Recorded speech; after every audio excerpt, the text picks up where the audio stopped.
Welcome to Thrive Radio. I'm your host, Amy Montgomery, entrepreneur and digital marketing agency owner. Today, my guest is Dan McGee. He is certified I.G.N.I.T.E breakthrough coach, a speaker and consultant. He helps teams and those who lead them become more successful. Dan, welcome to the podcast. Hi, Amy. Thank you for having me. Can you share a little bit more about your credentials and your journey and how you became a coach and consultant? Sure. I started my business in August of 2020. And prior to that, I had spent 8 years as a U.S. Marine infantry officer and almost 21 years as an FBI agent. So during that time span of almost 30 years, I had the opportunity to work with some incredibly awesome people who were focused on serving something bigger than themselves, namely protecting this country. And along the way, during that 30 years, I was a part of, I built and led some great teams of people who were responsible for accomplishing some very difficult team-sized tasks. And so during that time, I kind of took note of the characteristics of those very special teams. And as I progressed, I continually tried to replicate what I had learned from those teams and their characteristics so that as I moved on, the next team that I led, I could impart some of what I had experienced. For me, so transitioning to my own business, therefore, was pretty simple because I wanted to be in a position where I could share what I had learned and experienced with leaders and the teams that they lead. So in walking through your journey, what are you grateful for? Two things. First and foremost, the opportunity that I had to work with the people that I did day in and day out, working together to solve very complex missions and problems, and just the opportunity to work with incredibly selfless people. Second, I'm grateful for the experiences that I had, both the good and the bad. You know, we would all like to work in a perfect environment where everything goes exactly the way we planned it, but that's not reality. And without challenges and at times outright failures, I don't think we learn as complete a story as we could. And while we might remember the successes that we had, it's usually the challenges and the failures that teach us the most about ourselves and our teams.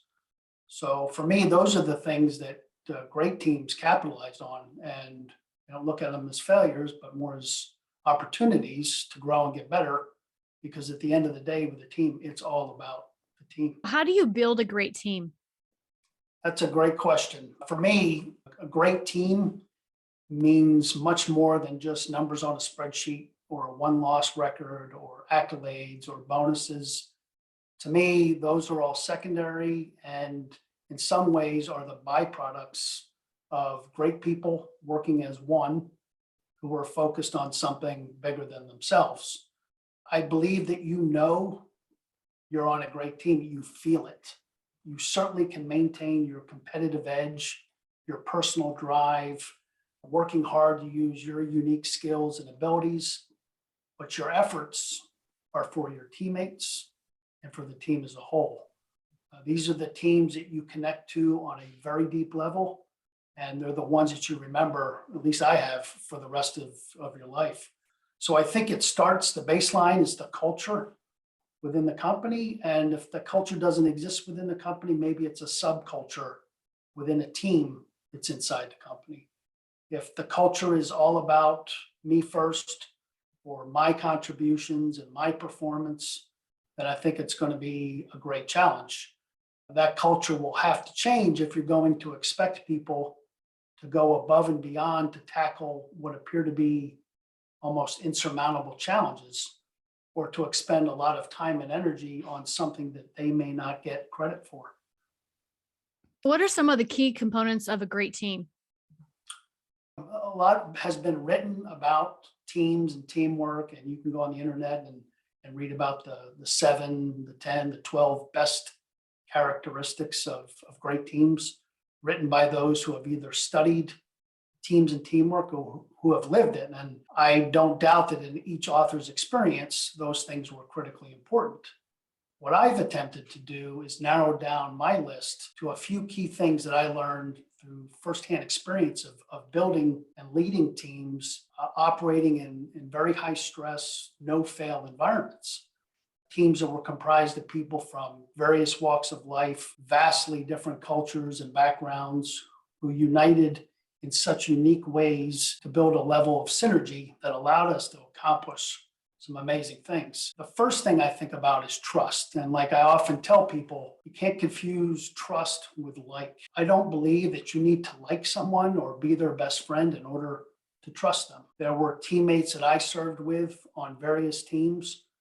We never hung out or socialized after work. We certainly got along, but we weren't necessarily best friends. We were just very different people with different interests. But without a doubt, I trusted them because I had seen them in action, and I knew through their actions that they were giving everything they had to the team, and they would give even more if they needed to or if they were asked to. I think of communication, which is a pretty standard characteristic on all these lists. But I think of communication that is grounded in shared experiences, that has been forged through, I'll call it over communication. A boss once told me and my team that he could trace 99% of the mistakes we made back to a failure in communication. And seeing that in action and watching that process take place, I really became a believer in that. At some point we assumed something, we forgot to share some information, we kept our mouth shut when we should have spoken up, things like that. Another thing I think of is a relentless pursuit of the mastery of the fundamentals, whatever the fundamentals are for you and your job and for the team. It's relentless, this pursuit. It never ends, and it needs to be a constant focus, not just for the leader, but for everybody on the team. All of the great once in a lifetime things that we do can be distilled down to a series of perfectly executed fundamental tasks. And I believe that if you take care of those little things, those fundamentals, that the big plays, the big events will take care of themselves. I also think great teams have an ability to handle adversity. Great teams are not afraid of adversity. I think, as a matter of fact, they welcome it. And I say that because they know it's out there. No plan is perfect. Once you start, something is going to go sideways. Something's not going to go the way you thought it would. Great teams expect that to happen because they understand it's better to acknowledge it and deal with it right away than to try to ignore it and hope that it goes away, because we all know that it never does. Great teams have ways to deal with and address adversity on all sorts of levels. And probably the last thing I think of, and it's the most important to me, is selflessness. For me, that is the cornerstone and the thread that ran throughout all the great teams that I was a part of. What does true selflessness look like? I've read a few times that selflessness means thinking of yourself less. I don't disagree, but the great teams that I was on actually took it a step further. And I believe that selflessness is an action word. It's not just thinking, it's about actually doing things. And so I tell people that if you want to boil it down to a very simple concept, spend today focusing on your teammates and making them look great. Don't worry about yourself, your accolades, your accomplishments. Do whatever you can to make your teammates look great. And can you imagine what it would look like if everybody on the team had that same approach and that same philosophy? And I've seen that in action, and it's awesome. That's really good. Why does a great team mean more than just having great talent? Well, we've all seen teams, whether in business or in sports, that they have all of the best talent and they have the most resources, but they can't seem to get over the hump or close the deal. On paper, they're amazing. But when faced with adversity, some fall apart or crumble and they come up short. And so they don't seem to be able to reach beyond their limits. So for me, as I said earlier, great teams are more than their won and loss record or the bottom line on a spreadsheet. Great teams create an indelible bond and a mark on the people who are fortunate enough to be a part of them. And great teams have a synergy that is created that it just defies the odds. They handle adversity with class. They don't get distracted when things aren't going the way they planned. And none of that happens by accident. It's based on a lot of things like those I talked about before, trust, dealing with adversity, and then an overall ethos of selflessness for every teammate. That synergy is a spark, and it's the catalyst that allows teams to do things that no one thought was possible. Can you share some of your client success stories with us? Sure. I've had the pleasure of working with some companies and teams who've had good talent, but might have been missing some of those intangible things that I was talking about earlier. It certainly wasn't because they didn't care. They just couldn't see what they were missing. And my approach, I tend to listen very carefully to what I'm hearing from the team members and think able to figure out pretty quickly if what they're saying externally matches the way that they operate internally as a team. So if I'm hearing a lot of me and I versus we and us, it's usually a good place to start to get a better understanding of the culture of those teams. And, I'm looking to see is there a culture of selflessness? I get that everybody has a role to play. Teammates are counting on one another to do their individual job and do it to the best of their ability. I mean, that's why they work at the company. That's why they were brought there, is because they have a unique skill set or abilities. But what's really important is the threads that tie those teammates together and tie each teammate back to the larger team. It's the secret blending of their talent with those intangibles. And so sometimes stress and culture that we live in can cloud the picture. People feel immense pressure to perform and produce, and they unwittingly take on more than they can probably handle. The great teams act as a safety net for their members. If somebody's struggling or overwhelmed, they can step in, they pick up the slack, because again, at the end of the day, it's all about the team.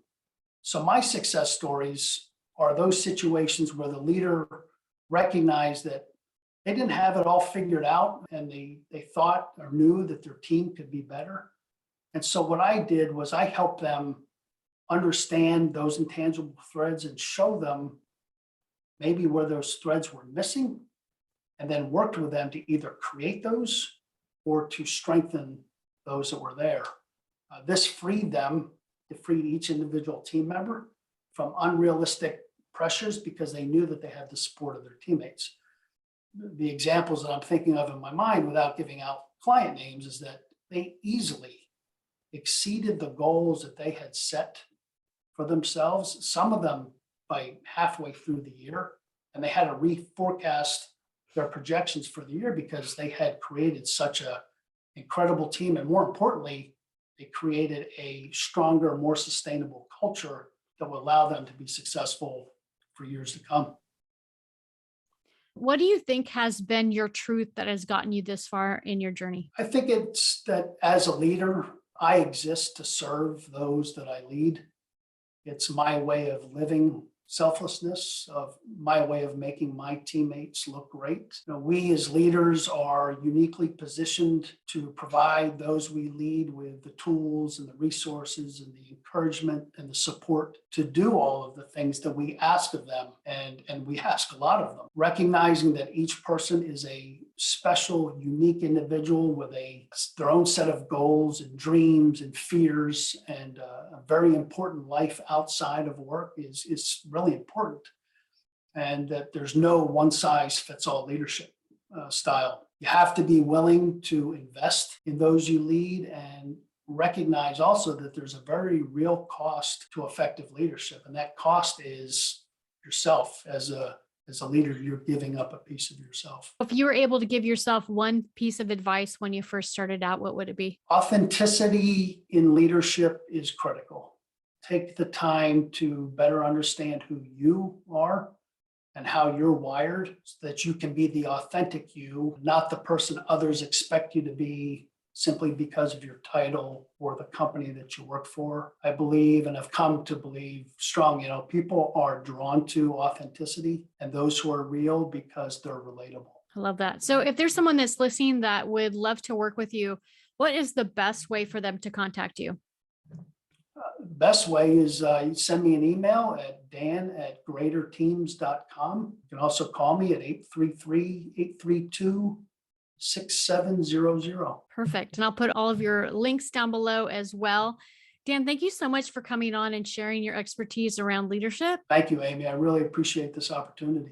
Yeah, it's been really exciting. And you've really given a lot of really good information for people to think about, I think, and especially now as people are trying to kind of recalibrate and create better teams. I think that all information that you gave today is very helpful. So thank you so much for coming on. Thank you. Yeah. And if you're listening and you want more information about this podcast and upcoming shows, you can visit acalltothrive.com. Thank you, everyone, and have a wonderful week.